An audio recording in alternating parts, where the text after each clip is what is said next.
Okay, we're in week 6 now, and I want to go through a few things that we're doing with Showa right now and getting this essay going, but also a few other things. Now, first of all of the grades are posted for the first essay. And what I'll be doing this week is I'll be trying to wrap up the evaluation videos to get those back to you. Hopefully this week. I will do my best to get them done this week. But I might have to take until next week. They do take quite a bit of time. I try to give everybody about a 5 to 10 minute video, and for 2 classes that does take quite a bit of time. So I will try to get them this week. You will definitely get them by next week and before your next essay. So I like everybody to see what's going on. So in overall, people did fine. People did fine overall. There were, usually with most folks, I should tell them most people end up with a grade higher than what they've started off with in the essay, on the first essay. So don't worry too much if you didn't do as well in the first essay. You probably will, get this stuff down and do a lot better. But just make sure that, especially taking care of things like works cited and things like that, make sure those things are done. I will go through the method of analysis overall again with Showa, and we're going to be using the same basic methodology with Showa that we used with Antigone. And then when we get to the civil rights essay, we're going to be using the same basic approach with analysis and how to give insight into those writings of Washington and Du Bois that we used with Showa and that we used with Antigone. And then we're going to be using that with the art unit too. So what happens for most students is they really get down the methodologies used to develop analysis. So I know some people get a little bit concerned when the first essay isn't as good as they had hoped. But rest assured, the vast majority of students, as they learn how to go through analysis and break things down and develop essays and make sure they take care of all the formatting issues and get more comfortable with it and get more familiar with it, the grades come up. So, if it's a little bit lower than what you had hoped, don't worry too much. That's actually a good response. That means you want to do better. And in all certainty, you will get better at this as you go on. So I will go through all of this with each and every student in the video to go over it and show you what you can work on to get better and better. Okay, so rest assured that's coming out. And again, it will definitely be to you it should be by next week without fail. I'm going to try to get it this week, but that's going to require a lot of heavy lifting on my part, and so I'll do my best. We'll see what happens with it. Okay, so but overall, I do have to say the online classes are doing all right this semester. I'm happy with how everybody's moving along, and rest assured you're going to get this down. Okay. Okay, let me go through a little bit with Showa now, because Showa is a little bit tricky for folks. It is, again, a documentary that goes through the witnesses of the Holocaust. It goes through Jewish witnesses, people who are survivors from different camps and from Warsaw, from the ghettos. It also talks to villagers around the camps. The camps were set up primarily throughout Poland, but not entirely. Oftentimes in smaller towns, not in big cities, in smaller towns. And you see that with Chelmno, with the first selection of testimonies, that this was a very small little town surrounded by villagers. And so you also get testimonies from the villagers in the area. And they knew what was going on. They understood quite well that these trains and truckloads of people are coming in, but those trains and trucks are going out empty. And then you also, with Sukhomel especially, they do have it when we get to the end with the Warsaw ghetto with Dr. Glassler. He was one of the one of the Germans in charge of the ghettos and everything else. So you get a number of them in Showa who were the German guards who were involved in undertaking this effort and showing what went on. So one thing I do want to remind everybody of is please make darn sure you avoid making any kind of stereotypes. One thing about the Holocaust, it's a very challenging event in history. Very challenging because of how horrible it was. It was within World War II, but how horrible it was. But you want to avoid, adamantly avoid, any kind of stereotyping of the Jewish survivors, the Polish villagers, or the German military at all. You want to avoid any kind of stereotyping. And what I'm hoping you can come to understand is how these things start to unfold and take shape and what happens. Elements of this are going on at all times throughout history. They are. And you're just going to see this and how it unfolds and how these people are quite normal in many ways, but how these events and how this absolutely evil event within history took shape. But it takes shape. There's this phrase Hannah Arendt came up with, which she called the banality of evil. How easy it is to be a part of this in one shape or another. So what you want to do is be very careful not to stereotype, because what stereotyping does is it makes other people into others, into some kind of distant. They're not like you. What I hope you are able to do, even if it makes you very uncomfortable, is understand how these people were all involved in what took place, and understand this was a very human thing to have occurred. And this is also an absolutely horrific thing to have occurred. Okay, so you're not making excuses for anybody. That absolutely should not happen. But you're also not stereotyping and trying to push them away from you. You should try to understand how this is part of our human history. Okay, so let me go through that. And if that's a little bit vague, I'll try to make it a little bit more real as we go through it and walk through Sukhumel and others. So let's go to the discussion area, and I'll try to walk through it. And I know people struggle with the Holocaust, but what I did mention before is I really would prefer that you not worry too much about doing outside research, okay?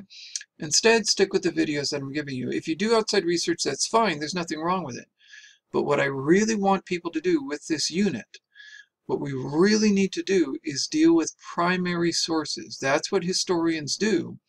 I want you working with a primary source, and that is Shoah. And you're going to find things in these primary sources that are quite odd and troubling and disturbing, so at times. So let's go to those videos, and I want to show you a few things about them. And I'm going to focus on Michael Podlebnik and show you a few technical things. Let's go to Shoah. And I'm just going to walk you through Podlebnik and show you a little bit of what can be done. And again, what I'm doing with Podlebnik can be done with anybody in any of the testimonies. So he's just somebody who's actually not used as often as Srebrenik or Sukhumel or Bomba or the others that are involved, Roten, and the others who are involved in the Warsaw Ghetto. Okay, so let me go to him and let me show you a little bit. And for this one, for Sebnik and Mordecai Podlebnik, you want to go to 26, up to 26, and let me go into that. And I always encourage everybody to first and foremost open it up in YouTube, not watch it in here, because I really want you to watch how people talk about what they remember. Okay, and you'll see early on that you have Srebrenik walking through Chelmno and going through it very carefully. And it's very slow. For a lot of people, it's too slow. But a lot of what Landsman is doing is trying to bring the memories back to them. And what you're going to get are testimonies of how people remember it. You're not getting a reenactment of it, and he's not giving you age-old footage, but how people are responding to their memories and how they remember this. The end result is that you're going to often get contradictory and discomforting events, but you're also going to get odd things where you're going to be able to make connections, but also be able to allow the contradictions and other things to happen. So it's going to be a very challenging thing to work with original resources here, what's called primary sources. In history, they call these primary sources. These were people who were present at the events that we're looking at. So odd things happen when you deal with those. So let's go to Podlebnik, Mordecai Podlebnik. And Srebrenik, again, has walked through things very slowly at first, and then he's brought in with the villagers and other things. And there's fascinating things that go on with Srebrenik. He's very good to write on. Fascinating things that go on with Sukhumel, Bomba, and then Rotem and the others in the Warsaw Ghetto. I'm going to do Podschlebnik only because he's not as often written on by students. So let me go over to him. Let me jump up to him. And he's talking here about, and one thing I should point out, I'm turning on the subtitles right here.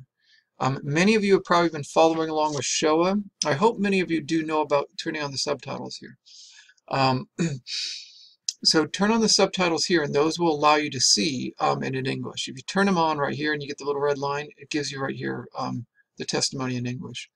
So, but also you should be looking on in your book. Okay.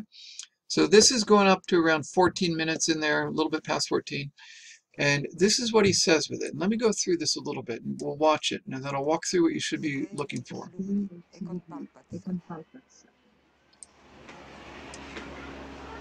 Est-ce qu'il trouve que c'est bien d'en parler?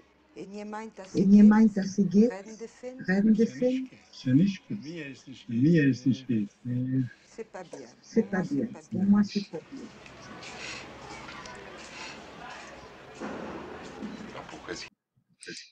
Now, odd things, just little things to observe so far. And notice, remember the process that we did with Antigone, is that you first get your evidence, and this is what you want to be doing as you're thinking about your essay. You're thinking about your evidence. But then one of the very first things you're always going to do, and once we start writing, you're going to need to be able to do this. Describe what's going on. Describe what's going on. Now, Landsman just asked him, why, do you like talking about this and things like that? And he says, no, it's not good. But notice some of the things that happen. This is a man who is smiling, and it's really odd. He's a Jewish survivor, and he's smiling. That's odd. That's very unusual. But then when he asked him, why are you talking about it, the smile disappeared. And he became very straight-faced. Something happened inside of him right when he asked him, then, how is this to talk about it? And clearly he doesn't want to talk about it. But remember, he showed up to talk about it. There's two things simultaneously going on with him. He doesn't like talking about it, but he feels he must talk about it. Those two things are simultaneously going on in him. That's what I'm getting to with the insight. So he does not like talking about it, and that smile disappeared. So that smile is very interesting. Okay, well, let me keep going through this. And he asked him, then why are you talking about it? Ça vous serait tué de fait? Jetzt müssen Sie daran. Maintenant, wegen Bücher, so gefallen, von Eichmann auf dem Prozess, gegen wen Neides und dann, ich lese nicht, kann ich nicht. il parle parce que maintenant il est bien obligé de parler. Mais il a même reçu des livres. And this is a very odd answer, very unusual. Let me get rid of myself here. Because he first says, because I'm talking about it because you're insisting upon it. That's a dodge, okay? So first and foremost, he's talking about it. He needs to be, because he wants to. He thinks it's important. So what he's doing, Podschlebnik, and this gets to it, that's not a great answer. So he's putting it on Landsman rather than on himself. That's what he's doing. He's smiling. He's putting his, why is he there? These are perfectly reasonable questions. They're a little bit odd as to asking him why is he there. And he puts it back on Landsman because Landsman is insisting upon it. It's not him. It's Landsman. That's very unusual. And then the smile is very unusual because we're talking about mass murder. We're talking about genocide. Why smile? And what I'm doing right now is describing it. When I would go to analyze it, I would point out that, yeah, that's a dodge. And he's deflecting things away from himself, and he's very nervous about it. Because what's going to come back up, and you're going to see this as a bit, was something he doesn't want to re-experience. Something he did not want to go through again. So there's a lot of nervousness and a lot of deflection. That's what's going on. A lot of nervousness and a lot of deflection away from himself. But let's go through it. And notice he starts talking about the books on Eichmann. This wasn't asked about. He did not ask about Eichmann. Eichmann was, one of the SS guys who was put on trial and put to death, sentenced to death. and he was one of the witnesses in the trial. That's not what he was asked about. où il était un témoin Où il était un et témoin il ne le lit et même pas. il ne le lit même pas. Parce qu'il a survécu en tant que Irotebeg vivant. lebt Jorotebeg leibtust du als als lebendige Mensch lebendige oder mens of een dood Echt, mens? dat geween Echt, en dat geween over krijgen te geleven op een tooi. Zolang ik ben geweest dat op een Zolang ik ben plaats. geweest dat op een Maar plaats. dit een ganze Maar met tijd een voor ganse als tijd voor als de dagen door een schifat, dan gaan we uitkomen van het leven niet. alle togen Met alle togen zakte widden. quand il était sur place, Quand il il a était sur vécu ça place, comme un il a mort, vécu parce qu'il ça n'a comme jamais un mort, pensé qu'il parce qu'il n'a jamais survivrait. pensé qu'il survivrait. Mais Mais il est vivant. il est vivant. Okay, and here the smile comes back. And I hope most of you can understand this is not a smile of happiness or joy or anything like that. This is a smile of nervousness. And he does talk about the fact that he did not think he was going to survive.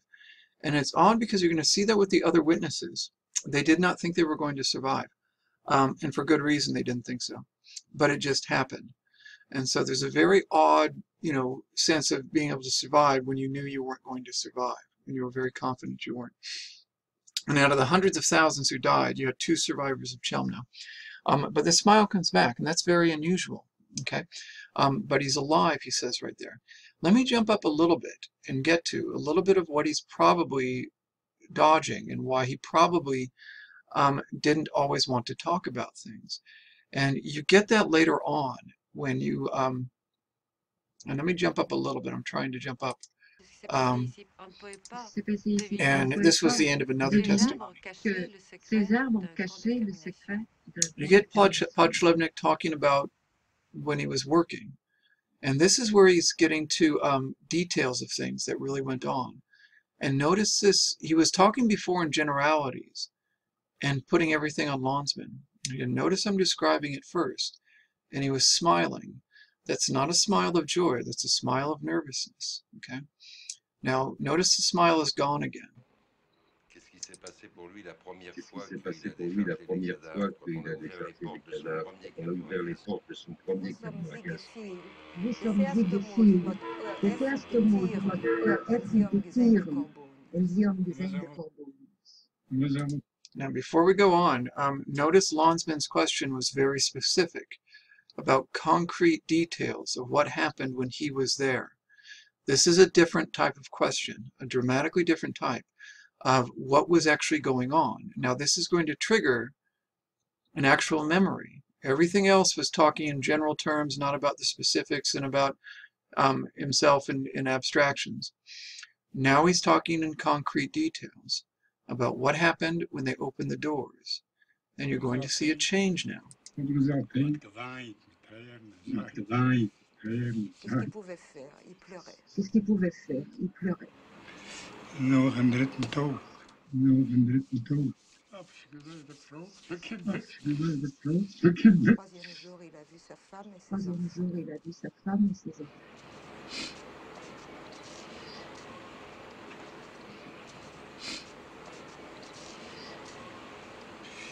Ja, we gaan eens gelijk.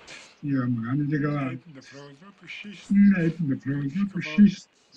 Het is Du gewoon. hast noch Kräfte, du kannst Ja, noch du arbeiten. hast noch Kräfte, du kannst noch arbeiten. Il a déposé sa femme dans la fosse Il et a il a déposé demandé sa à être femme dans la tué. fosse et il a Les demandé Allemands à lui être ont dit tué. qu'il avait encore la Les force Allemands de lui ont dit travailler qu'il et avait qu'on encore ne la le force de tuerait pas comme travailler et qu'on ne le tuerait pas comme ça. Now, I want to stop it there for a bit and come back in. And there's a number of questions you should be asking about with this. And you can see why it was important to describe the way he was behaving, the smile and all that kind of stuff. Again, clearly this was not a smile of joy or anything like that. It was a smile of nervousness because he was holding back on something and concealing something. The smile and other things were part of concealing and part of a concealment. But he was there. Okay, so, and again, he puts it on Landsman and says, I'm only here because you're insisting. And that's silly. That's a ridiculous answer. Okay, that can't be true. He's there because there's something compelling him, because he thinks he must be there. but this is something he always withholds. And so he's put up a surface to withhold that. And now Landsman is allowed to, has first talked about him with that. Now, Landsman doesn't always reveal what he's doing. And he does this with both the Jewish survivors, the villagers, and also with the German guards. He looks at both surfaces and what's going on. How do we put up surfaces? But he also tries to get back to what's going on behind the surface. And that's what just happened with Podschlebnik. He did not ask him about seeing his wife and children. He asked him specifically about the first day there when it first happened. He never answered that question. He didn't. He instead started to break down, and then he went to what happened on the third day. That's when he saw his wife and children. Okay? And that comes back to him, and that hits him, obviously very hard. That's what was there. And that's why the nervousness and everything else, and he didn't want to go through this again. And so the memory brings that back to him. The past becomes present right now in the testimony. And that's what he was trying to withhold. And that's what he was trying to avoid. And you get to why this is important. Podschlebnik seems to know that it's very important to talk about this. But also a good part of him doesn't want to, because it does not want to go back there. And that's what happens again and again and again. And I will tell you with some of the testimony, it's a bit inconsistent. This always happens with primary sources. There's inconsistencies, oddities, things that are forgotten, remembered, and distortions going on. Look at the different way people talk about things. And on some of this, you can, figure out and work things out, how somebody's revealing something, how somebody's talking about something. A lot of times you can't. But look at it, look at both figuring out how things were working and how things were going on. You see in Chelmno, you get a very clear idea of how it functioned. It was a very early and crude way to kill enormous numbers of people.